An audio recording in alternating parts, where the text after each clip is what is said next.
Okay, roads. We're going to do a really quick, simple video on how to knock out some roads for Gaslands or any other tabletop game as fast and easy as possible here. We're starting with shelf liner, black shelf liner. This has already been cut into about 4 inches, yeah. It's kind of rough cut on this one. This stuff, pretty big sheet, I would guess is around $10, $12 at the most, probably less. I'll put something up here somewhere. This is what it was next time I go to the store. But the trick, the fun bit here is this. How simple does this make your life? This right here. So it is whiteout tape, Caucasian remover tape, error corrector, whatever you want to call it. All right, so we are going to just start a line here somehow.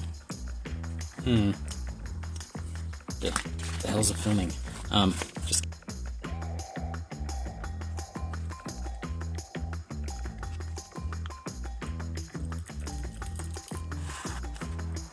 all right. You see that it's kind of breaking up and it's not perfect. If you want it perfect, you might have to do more than one pass. But I feel like even that breaking up, a little bit of detail there, helps make it more realistic a little bit. Okay. Full disclosure, I definitely used a straight edge on running that one. Not that I feel like it made a huge difference, other than it got me the ability to make that run. Now, we're going to take some painter's tape. We're going to use painter's tape along the center here. So we're going to need to take a bunch of pieces of this, but they only need to be about so long because we're just going to near the end. And this might help part of the production from home here. So it's just going to put it halfway. So the reason I'm choosing about halfway on the tape is if you have another section of road, which you're pretty likely to, then you have halfway into that, and then the lines can still kind of match up. So now we're just going to put the second piece of tape, touching that one, right? And then take the third tape and put it down. What that does is when you take the second one out, now you have that little bit of space. So now we're going to do the whole thing.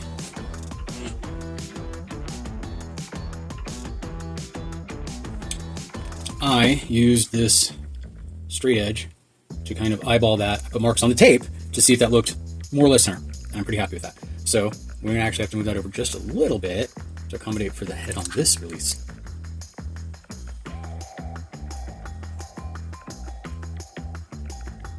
Of course, it's going to look better on the painter's tape because it's more similar to the material it's designed for.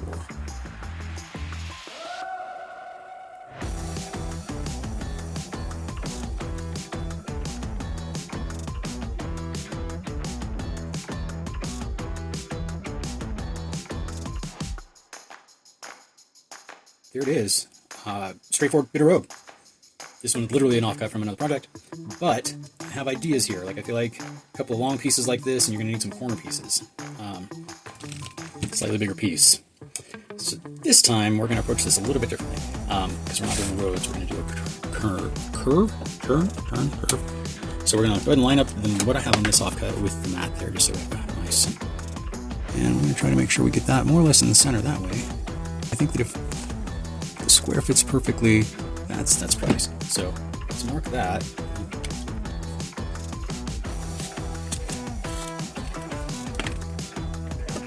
Okay, that's pretty nice. And we're going to take the chunk of road I just did.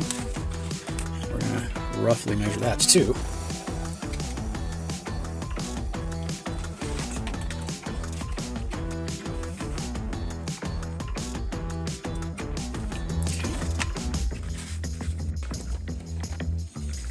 Okay, so we've got the mark here. That's about that 4 inches. Same up here, 4 inches. So let's go ahead and line up that corner visually with that one. Let's not do visually. We can do it visually. I've got a floppy ruler. No, that's not a medical condition requiring Viagra. Thanks for thinking of me, though. Okay, so then we've got that lined up there. And another one here. Okay. So we now have. So I'm using this part of my body to help get this line here. So just put it on that marker. Complete to that other marker. For the whole thing, we're going to do the same thing again. This mark to that mark.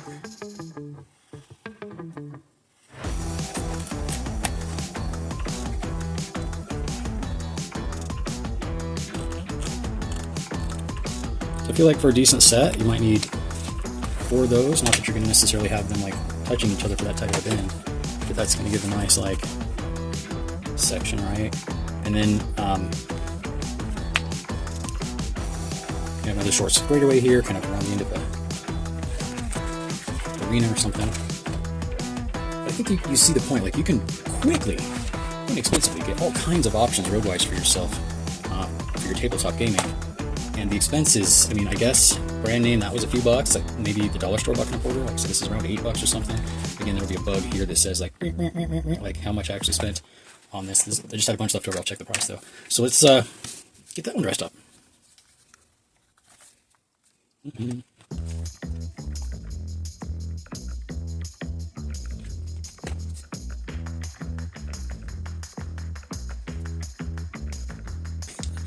Tip trick on that too. No, I'm not gonna have them be able to change lanes on a turn. That's ludicrous. No, that's too small. I guess we're eyeballing this one, boys and girls. Let's try it.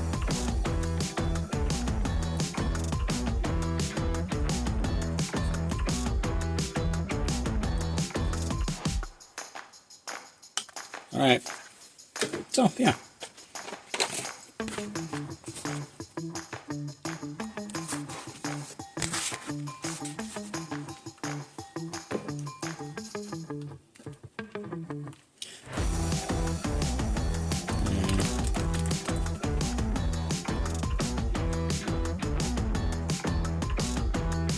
That's the problem. What's this? Heat gun is the trick. I have a big old one for the shop. I do a lot of different crafts though. I would suggest a hairdryer on high, just be patient and kind of push it down, maybe put a big old book on it. However, you see how easy this is. You can easily do all kinds of stuff with this. If you're gonna try this, let me know. There are of course better road tutorials with like dirt on the edges and stains and concrete color. This is fast, this is easy. It'd be very easy to just get on there with a paintbrush. A little bit of burnt sienna, just sporadically here or there to kind of knock the shine off. The lights I'm shooting with don't do it any favors here. It actually looks better in person. There you go. Easy, fast roads. Your tabletop on budget. And like, oh, here's one thing that I do kind of want to show is if you have, let's see, you've got a styrofoam hill or something. I mean, that still flexes right over that, right? Like, you certainly can have a little bit of like posability on the hill and stuff too. Anyway, I think you get it. Come back for some climber shots. So, made a couple other things. Just want to review those right quick. I made this intersection that ultimately, I mean, it does the job, right? Like, you got yourself a nice piece there, and you can, have your other connected there. But then I did a quick look on Amazon and found somebody selling a set of roads way too much. I would put a bug like here that says what that price was, because I feel like it was, again, too high. But they had a very simple intersection piece here like this that I think also works really well. And then, it also does the whole thing there.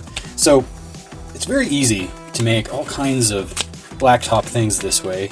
I feel like if you wanted to do gray, they have gray. You could certainly paint it up. But if you were to take like a bigger piece, right, and decide that you wanted to have a landing area on it, you could just do a nice little gridded spot.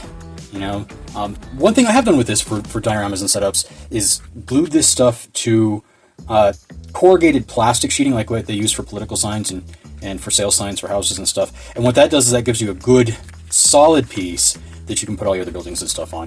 I do want to point out again that these are flexible. You can like have it run over some stuff if you want. One thing that I did want to mention, just in case you experience this, is sometimes the edges won't want to sit too flat. If that bothers you, one thing that I think is a good idea is to take just a small bit of painter's tape and put it on the back side so that those together will hold down for you, but it's not permanent. It doesn't damage anything. But there you go. Easy roads, cheap roads. Tarmacs for landing pads, street corners, all of that you might need for Gaslands or your other tabletop gaming needs. If you try this, let me know. If you do this and go further with doing a little bit of dry brushing on that and adding some other texture, maybe picking holes in there for potholes, what have you. Let me know. I'm also on Instagram. I know you can't like show me stuff here on this platform, but find me on Instagram, and you can show me something you've done, or if you want to show off something interesting. Blah blah blah. I'm not going on too long. You have a great day.